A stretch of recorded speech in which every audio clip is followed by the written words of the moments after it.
اب انہوں نے، میں پھر پریشان ہو کے میں نے ٹو لگائی کہ یہ ماجرا امام بخاری کے ساتھ جو ہاتھ کیا، امام بخاری پہ بھی ہاتھ ڈال دیا، ان کو بھی نہیں چھوڑا، کیونکہ جہاں بات امام بخاری کی روایت کردہ بھی اپنے مطلب اور عقیدے کے موافق نہیں ملی، نکال دی۔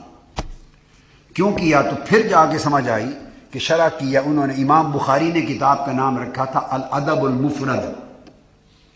اب بڑی لطیف بات ہے، لکھنے والے نے ڈنڈی مارنے کے لیے، قطع و برید کرنے کے لیے، حدیثیں نکالنے کے لیے، باب نکالنے کے لیے، اپنے عقیدے کے خلاف جتنا مواد امام بخاری نے روایت کیا اس کو خارج کرنے کے لیے کچھ تو کرنا تھا نا۔ الادب المفرد کوئی کتاب ایسی غیر معروف تو ہے نہیں، اس کے اوپر صحیح لکھ دیا پہلے، یہ پڑھیے، اب پڑھیے، صحیح الادب المفرد، اس کی شرح کی، یعنی امام بخاری نے جو الادب المفرد تھی اس میں صحیح بھی تھی، غیر صحیح، ضعیف اور موضوع بھی تھی۔ اب امام بخاری کو بھی صحیح کر رہے ہیں یہ تو اگر صحیح کرنے پر آئیں تو ان کا صحیح کا معنی تو یہ ہے کہ امام بخاری بھی غلط ہے۔ اب میں دوسرے معنی میں لے رہا ہوں، امام بخاری کے ہاں بھی ضعیف ہیں روایتیں اور غیر صحیح ہیں اور موضوع ہیں۔ تو جن کو انہوں نے کہا کہ اب ہم نے اپنی کتاب میں امام بخاری کی صرف وہ روایتیں لے لی ہیں جو صحیح ہیں، جو صحیح نہیں تھی وہ نکال دی ہیں، تو امام بخاری کے استاد بن گئے، یہ امام بخاری کے شیخ ہو گئے۔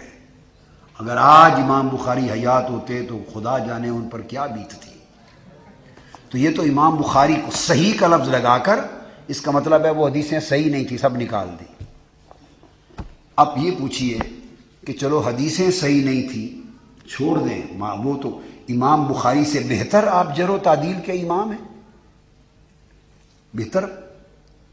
امام بخاری نے تو باب قائم کیے تھے، اور باب جو قائم کرتا ہے محدث وہ اس کا عقیدہ ہوتا ہے، یہ بات یاد، وہ اس کا مسلک ہوتا ہے، پھر اس باب کی تائید میں، مسلک کی تائید میں احادیث لاتا ہے۔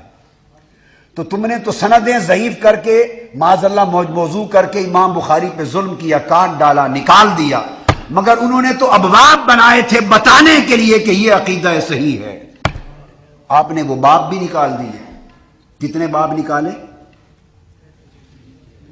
83 باب نکال دیے۔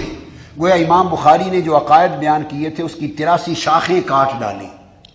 جب انہوں نے باب بنایا تقبیل الجد اور تقبیل الرجل، پاؤں چومنے کا باب، تو اس کا مطلب ہے امام بخاری کا عقیدہ ہے کہ اکابر کا پاؤں چومنا سنت ہے۔